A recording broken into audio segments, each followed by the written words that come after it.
bahwa perzinahan, zina itu merusak keluarga. Perselingkuhan itu merusak keluarga. Bagaimana mungkin seorang suami yang berzina lalu bisa melarang istrinya untuk tidak berzina? Bagaimana mungkin kalau orang tua itu berzina lalu berbicara jangan berzina kepada anak cucunya? Itu tidak mungkin, jamaah sekalian. Apakah mereka tidak tahu bahwa orang yang sudah berkeluarga dan berzina, berselingkuh, itu hukumannya tidak ada lain kecuali dihukum mati dengan lemparan batu. Kalau belum menikah kemudian dia berzina, hukumannya itu harus dipukul sampai 80 kali. Tidak hanya itu, bahwa perzinahan itu, perselingkuhan itu akan menyebabkan keluarga itu sengsara. Para jamaah di Masjid Al-Jabar Batalion Marinir yang sangat saya hormati, dalam 10 menit ke depan saya akan berbicara tentang penyebab perzinahan, penyebab pembunuhan. Hadirin sekalian, jumlah jamaah di masjid di mana-mana semakin penuh. Kajian tentang agama, majelis-majelis ilmu bisa diakses kapan saja dan di mana saja. Sekolah-sekolah yang mengajarkan moral, akhlak sudah begitu banyak. Tetapi jamaah yang sangat saya cintai, kita prihatin. Kita semua prihatin kenapa perselingkuhan, perzinahan, pemerkosaan, pembunuhan, perjudian, pencurian tidak berkurang jumlahnya, tetapi justru meningkat. Melalui mimbar ini kita semua berdoa kepada Allah.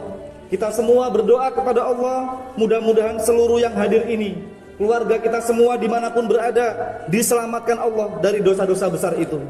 Hadirin sekalian, apakah mereka yang berbuat itu tidak tahu bahwa pembunuhan itu di luar suasana perang, bahwa pembunuhan yang dilakukan bukan karena hasil keputusan pengadilan, dosanya itu luar biasa besar. Dosanya itu dimasukkan ke dalam neraka selama-lamanya. Tidak hanya dimasukkan ke dalam neraka, tetapi Allah marah terus-menerus, dan seluruh malaikat itu melaknat orang-orang yang membunuh. Mereka semua mungkin sudah tahu, jamaah sekalian.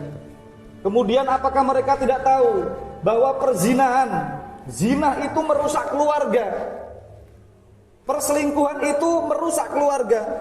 Bagaimana mungkin seorang suami yang berzina lalu bisa melarang istrinya untuk tidak berzina? Bagaimana mungkin kalau orang tua itu berzina lalu berbicara jangan berzina kepada anak cucunya? Itu tidak mungkin, jamaah sekalian. Apakah mereka tidak tahu bahwa orang yang sudah berkeluarga dan berzina, berselingkuh, itu hukumannya tidak ada lain kecuali dihukum mati dengan lemparan batu? Kalau belum menikah kemudian dia berzina, hukumannya itu harus dipukul sampai 80 kali. Tidak hanya itu, bahwa perzinahan itu, perselingkuhan itu akan menyebabkan keluarga itu sengsara. Jamaah sekalian, mengapa semuanya itu terjadi? Ya, kita semua sepakat bahwa hampir setiap hari, setiap saat kita tidak pernah absen melihat foto-foto wanita di HP kita. Apakah foto yang biasa atau foto yang hidup? Tiap hari kita melihat gambar atau video itu tanpa kita sengaja. Iklan-iklan hampir rata-rata itu tidak efektif kalau tidak menggunakan gambar-gambar wanita. Jadi media sosial itu ikut berperan dalam hal ini. Perselingkuhan, pemerkosaan, perzinahan tadi. Tetapi dalam khutbah yang singkat ini, jamaah sekalian, saya tidak berbicara soal media sosial.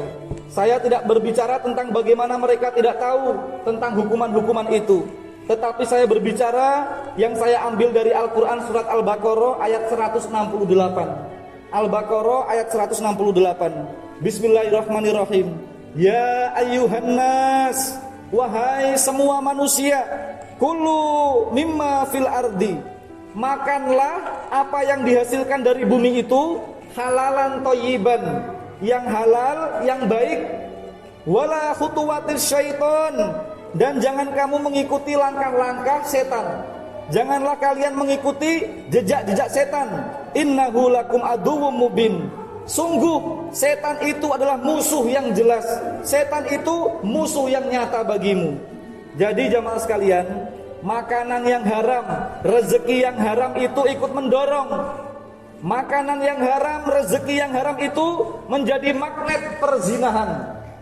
Makanan yang haram, rezeki yang haram itu menjadi magnet orang suka membunuh. Karena ayat ini berbunyi, makanlah yang halal, makanlah yang halalan, thayyiban, yang baik, dan jangan mengikuti setan.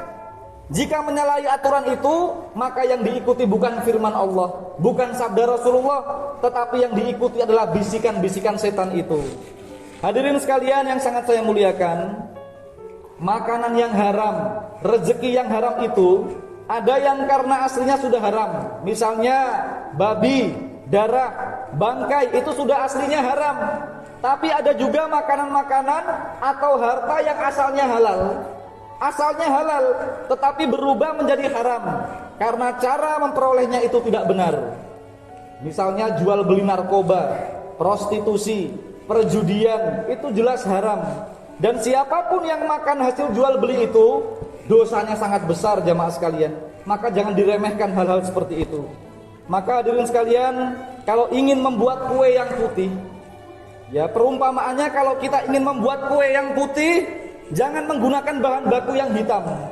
Kalau ingin menjadi orang yang soleh, kalau ingin keturunan yang soleh, kita harus menjauhi yang haram-haram itu jamaah sekalian. Mencuri, mengambil yang bukan haknya termasuk di dalamnya itu. Karena itu jamaah sekalian, setiap dosa adalah kegelapan. Kalau kita berbuat dosa, berarti itu kegelapan. Setiap kegelapan adalah kegelisahan. Orang kalau berbuat dosa, hatinya, hidupnya gelisah. Dan setiap kegelisahan adalah perusak kesehatan. Kelihatan orang kalau banyak berbuat dosa, makanannya tidak halal, rezekinya tidak halal, dia mudah sakit. Wajahnya kelihatan keriput, pucat. Oleh karena itu jamaah sekalian, jika kita semua ingin sehat, ingin bahagia, ingin damai hidup kita, damai keluarga kita, bertahanlah untuk mencari yang halal. Bertahanlah untuk mencari yang halal. Orang yang beriman itu lebih baik mati daripada hidup tetapi bersumber dari yang haram. Lebih baik kita hidup sederhana, yang bersyukur, yang sabar dengan keluarga. Yang penting masih diberikan kesehatan, masih diberikan kekuatan. Bersyukur jamaah sekalian, lebih baik kita mati daripada mendapatkan sumber rezeki dari yang haram. Hadirin sekalian, siapa kita, perbuatan kita apa, itu ditentukan salah satunya dari makanan kita. Siapa kita bisa dilihat apa yang kita makan. Maka Rasulullah SAW bersabda, siapa yang dagingnya, siapa yang darahnya itu bersumber dari makanan yang diperoleh dengan cara yang tidak benar, maka orang itu wataknya cenderung arahnya itu adalah kepada neraka. Dosa-dosa besar selalu dilakukan, perzinahan, pembunuhan, pencurian dan seterusnya. Tidak hanya itu para jamaah sekalian, makanan yang haram itu juga menyebabkan doa kita tidak diterima oleh Allah. Doa kita tidak diterima oleh Allah. Bahkan dalam sebuah hadis, Nabi kita bersabda, yang mengkonsumsi, yang mengambil harta-harta yang haram itu, ibadahnya tidak diterima Allah selama 40 hari. Ibadahnya tidak diterima oleh Allah selama 40 hari. Bagaimana kalau setiap hari berbuat dosa, mengambil haram-haram terus? Berapa hidupnya tadi, berapa tahun ibadahnya itu ditolak oleh Allah Subhanahu wa taala. Para jamaah sekalian yang sangat saya muliakan, rezeki yang kita peroleh itu, makanan dan minuman yang kita konsumsi itu akan menjadi darah, akan menjadi daging, bahkan menjadi sperma yang itu menentukan kualitas anak cucu kita. Melalui khutbah ini, saya mengajak semua kita bertobat kepada Allah, mohon ampun kepada Allah. Jangan main-main soal harta, jangan main-main, jangan iseng-iseng soal hal-hal yang kecil-kecil, yang kadang-kadang yang kecil itu membawa pembunuhan, membawa perzinahan. Kita semua harus menjauhi itu semua. Kita punya anak cucu, punya keluarga, dan anak cucu kita harus menjadi orang-orang yang baik, yang bisa mendoakan kita semuanya nanti ketika kita sudah meninggal dunia. Maka jamaah yang sangat saya muliakan, doa yang diajarkan Rasulullah SAW antara lain adalah, ya Allah, jadikanlah kami semuanya ini ya Allah menjadi orang yang bisa bertahan, puas dengan yang halal. Jadi setiap hari kita ikuti doa yang diajarkan oleh Rasulullah. Ya Allah, jadikanlah kami, jadikanlah saya ya Allah menjadi orang yang bisa bertahan, puas dengan yang halal, dan jauhkan kami dari yang haram, dan berikan kami karunia yang banyak sehingga kami tidak bergantung kepada siapapun. Jadi kalau ada orang doanya tidak diterima Allah, tidak dikabulkan Allah, jangan tergesa-gesa bertanya kepada Allah. Harus tahu diri, harus introspeksi diri. Jangan-jangan ada makanan kita yang haram. Mungkin rumah kita itu dibangun dari yang haram. Mungkin perabotannya juga dari yang haram. Mungkin pakaian kita beli dari uang yang tidak halal. Mungkin biaya sekolah anak-anak kita tercampur dengan yang haram. Mungkin kendaraan yang kita beli sedikit tercampur dengan yang haram. Maka itu jamaah sekalian, Rasulullah bersabda, bagaimana mungkin orang yang berdoa sedangkan di dalam dirinya itu ada barang yang haram, kemudian doanya bisa dikabulkan Allah? Itu tidak mungkin jamaah sekalian.